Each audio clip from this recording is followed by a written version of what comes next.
Hey everybody! These are the very first tomatillos I've ever grown. I'm so excited to have them to make some salsa verde and some enchilada sauce. I'm Allison and this is Puget Sound Garden Life, and today I'm going to talk about some things I learned about growing tomatillos for the first time and a few things I'm going to do differently next year because this is not the heaping mess I was really going for when I was thinking about growing tomatillos. I decided on a whim to plant these tomatillos after I picked up the seed packet at a community seed swap that I went to in February. I was so excited to start them. I just threw them in some soil and they started growing. They sprouted wonderfully, and I brought them out here to my garden and I planted them at the same time that I planted my tomatoes. I didn't really do any research about what their growth habit would look like and what their needs were. As the plants got bigger and bigger, I quickly started realizing that I needed to look into what kind of requirements these plants needed. So it turns out that tomatillos are related to tomato plants and they have a lot of similar growing needs. So when I started them from seed, it worked out really well because I went through the same procedures that I do when growing my tomatoes. However, I kind of stopped that there because I didn't know that they would need so much staking. As they were getting bigger, I did some Google research and decided that I would throw a tomato cage over them, and they're at the size where it barely got it over them without breaking the stems. These are really small, puny tomato cages, or should we just call them vegetable cages. They did a good job supporting the plant for a little while, but then the plant got much bigger than I ever anticipated. The plant began to lean into this pathway here. It totally shaded out all of my cherry tomatoes right here, and I decided that I was going to use some string to pull them this direction to give me more space in my walkway. Well, I did too good of a job pulling them this way, and now the plant has completely flopped over. Underneath this plant, I've got some spaghetti squash that have been trellising along these walls. So I'm going to want to remove these, even though these could keep producing all summer long. So one thing cool I learned about tomatillos is they're super similar to tomatoes, and they will, once they start maturing and they're producing fruits, they will continue to produce fruits all season long until they are killed by frost. So also like tomatoes, if you harvest those fruits, it will signal to the plant that it should keep producing more fruits. These tomatillo plants have a maturity date of 90 to 100 days. So after that time period, then you should start being able to harvest fruits. These plants have been in the ground for 14 weeks, so it's well over the 100-day harvest date. So I've got tomatillos that are ripe and ready, and I'm going to show you how you know if they're ripe.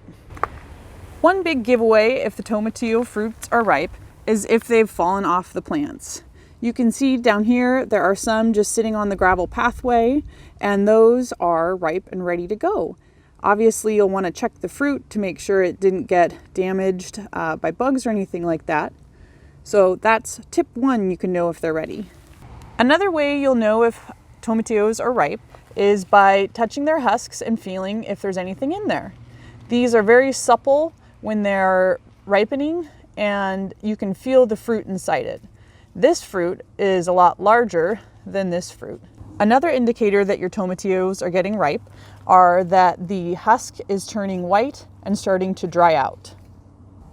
Another great indicator that your tomatillo is ready is that it's popped out of its husk. You can see this purple tomatillo has popped out of its husk and developed its deep purple color, which will make a sweeter fruit. This is where the tomatillos are planted in this mounded bed on this terrace. If you can imagine them growing straight up and just coming into this walkway, that's what they were doing for a long time, making it difficult to travel through here. So I tied them that way, and then they quickly, after probably about a week of sitting nicely, leaning that way, just completely toppled over. Another thing I learned about tomatillos, and thankfully I learned this before I planted them, is that you need to have two plants so that they can pollinate. So I went ahead and planted 6 seeds, and I even picked up a plant from the store and put 7 tomatillo plants in this little bed right here. As I mentioned earlier, they took off super quick, and so I removed 3 of those plants in the early spring because I could already see that it was overcrowding this area and not going to give my spaghetti squash enough space. So now I'm down to these 4 plants, and they are going to get out of the ground today.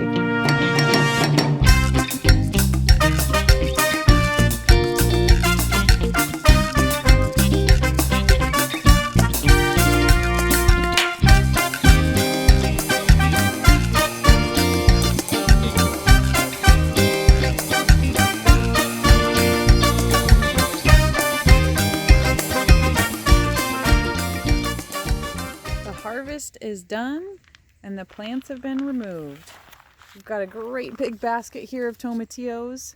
Not all those husks are really filled out. These could have ripened up and grown a bit more, but I'm really looking forward to letting these spaghetti squash finish ripening and curing so that I can clear out this bed, just like I cleared out this bed right here yesterday from bush beans. I'll link that video up if you want to learn about bush beans and harvesting those.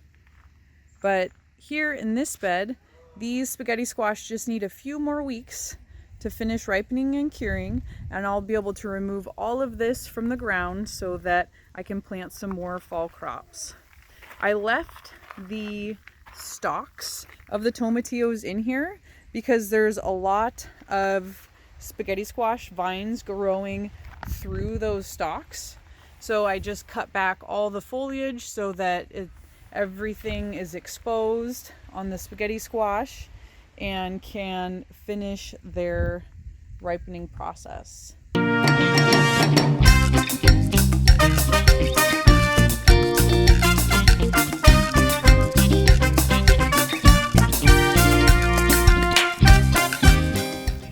Growing tomatillos for the first time this year was really fun and I learned a lot. But the whole reason for growing them was so that we can enjoy eating them and some salsa verde. So now that we've grown them, harvested them, roasted, and turned them into some salsa, we can finally enjoy them. Here you go, honey. Thanks, babe. So growing food in your garden isn't just about growing, it's about being able to eat them too and enjoy tasting the fruits of our labor. Very good. It's a nice, tangy salsa, and I'm pretty excited. And after making the salsa out of those tomatillos, I'm definitely going to grow them again next year. Thanks so much for watching this video.